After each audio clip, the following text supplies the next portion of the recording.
All right, y'all, let's get a word from Barbara. Let's get a little word from Barbara. I don't know who Barbara is. I don't know. Somebody grandma or something. No disrespect, Barbara. No disrespect, but you know, you might have a couple grandchildren, but it's all good. That's a blessing.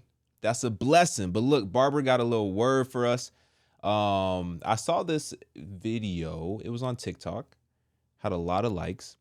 Seemed like a lot of people were getting encouragement from it. So let's dive into it. Let's get away from all the drama, gossip. Let's just get some encouragement. All right, let's talk about Christ. All right, let's go. As soon as you take your eyes off of Jesus, your flesh takes over. I think it was the other day, that as soon as you take your eyes off Jesus and look at yourself, the enemy has got you where he wants you. He wants you to look at yourself. He wants you to pick yourself apart. He wants you to feel unworthy. He wants you to figure out your own problems.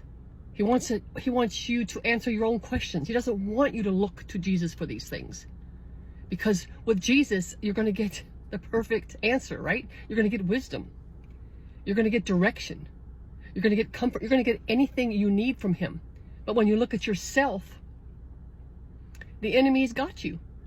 But today I want to also say, so does your flesh. Your flesh it can be full of pride. It can be full of shame. It can be full of guilt. Flesh is flesh. It's your carnal nature. It's going to take over when you look at yourself. Keep your eyes on Jesus. I say this often, and I'm going to say it again. Isaiah 26:3. Meditate on it. Thou wilt keep him in perfect peace, whose mind is stayed on thee, because he trusteth in thee. Wow. That means when you keep your mind on Jesus, that means you're trusting him. And that's where you get perfect peace. So no matter what is on your path, right? You don't need peace when you have already peace on your path. You need peace when you have troubles and trials on your path. But when you keep your eyes on Jesus and say, Jesus, what is this? What do I do with this? And he gives you an answer and you do it and you move on. You stay in peace. Your soul stays in peace. So keep your eyes on Jesus. Keep your eyes off of yourself. And don't let the enemy mess with you, and don't let your carnal nature, your flesh, mess with you. Dang.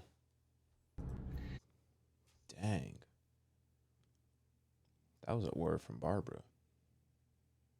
You know what's interesting though? Like, this entire world is set up to distract you away from God. It's all a distraction to get your focus away from God and onto yourself. Just like Barbara was saying, the enemy wants you to think, what can I do?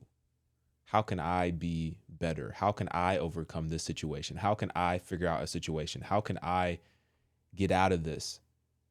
How can I provide for my family? How can I? The enemy wants to focus on you. And look, I'm not telling you to sit here and just have completely reckless faith. And what I mean by that is, don't just sit around on the couch playing video games, praying for a job. Go get up and get a job and go provide for your people. Go provide for your family. Don't just be laid up in the bed on your phone, wishing that you could meet somebody, who loved Christ the way that you do. Don't just be sitting laid up in your bed. Go and get in situations where you're around people who you can meet to be friends with, or from like a biblical relationship standpoint.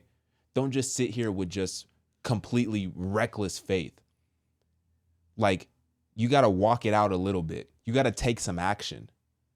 But as you're taking action, have faith that God is going to fill in the steps where you can't. And that's why the devil wants you to get focused completely on you. Because when you're completely focused on you, that's when the anxiety comes in. That's when the depression comes in. that's when all the thoughts of negativity comes in, because then you realize that you're not enough and that you don't have all the answers and that you simply cannot overcome everything that is on your plate to overcome. That's where the devil wants you to be. But when you take the focus off of yourself and you lift the microscope and you zoom out, then you can understand like, yo, God can give me everything that I need in every single situation that I'm in. I don't have to be enough. God is enough. I don't have to know all the answers. God knows the answers. I don't have to know every single step that is in front of me because God already has all of that written down. He already knows. So why not go to the source? Why not seek him first? I fell into a season recently where I was seeking my own wisdom before God's wisdom. And I fell into a spiral of anxiety and depression because I realized, just like I said, I ain't nothing. I can't figure all this stuff out. I don't know how to be a good husband. I don't know how to be a good father. I don't know how to be a good provider. I don't know how to be a good protector. I don't know how to be a good son. I don't know how to be a good brother. I don't know how to do all of these things all at one time, be everything that everyone needs me to be at the exact moment. I don't know how to do all of these things. And I was falling into depression. I was falling into anxiety. And then I realized like, yo, I'm depending on myself when I should be depending on God. And God showed me all of the ways that he's been helping me and all of the solutions that he has for me right now that I'm just not tapping into. There's so much wisdom that we're just not tapping into because we're not fully dependent on God. There's so much discernment that we're just leaving on the table because we're not fully tapping into God. There's so much hope and there's so much joy that we're simply not experiencing because we're not fully leaning in and depending like little children on our Father in heaven.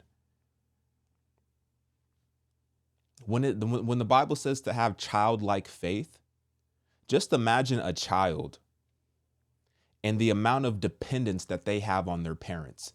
Even just imagine like a toddler.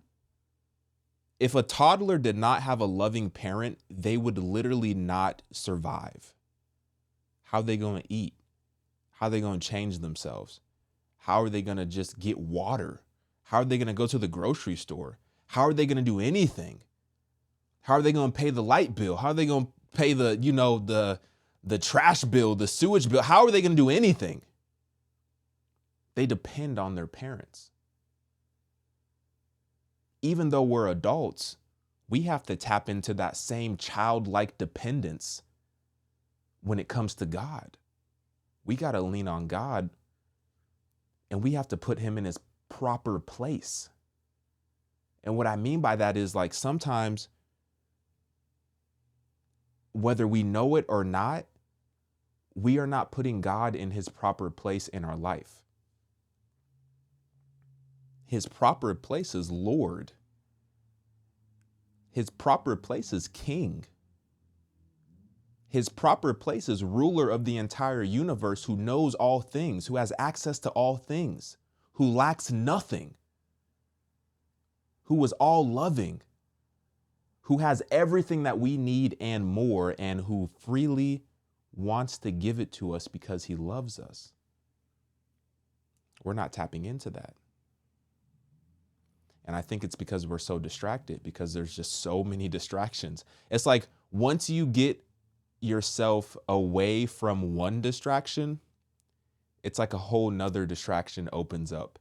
And now it's like you're just battling this constant spiritual warfare of distractions, trying to get you away from what truly matters, which is Jesus. It could all be so simple if we just let God truly rule over our lives. It could all be very, very simple, but it's easier said than done, especially in a world where We are walking in this flesh. It's a constant battle walking in this flesh every single day. It's a constant battle. That's why the Bible says to deny our flesh, because our flesh is waging war against our spirit. And if we're not aware of this on a daily basis, then we're not participating in the battle. We have to be active participants in the battle. At least that's how I see it. Some of y'all might not agree with that. And I understand that God is fighting battles for us that we don't even know is even occurring. But at the same time, we got to get in there too. We got to go to war too. We got to stay prayed up too. We got to be fasted up too. We got to be in our word too. We got to be in worship as well. We can't just be passive. The season of being a passive, quote unquote, lukewarm Christian, we can't be doing that moving into 2024. We can't be doing that. Look around. The season is changing. It's changed. Wickedness is at an all-time high. We can't be passive Christians anymore. What does it look like to step away from the passiveness and into an active relationship?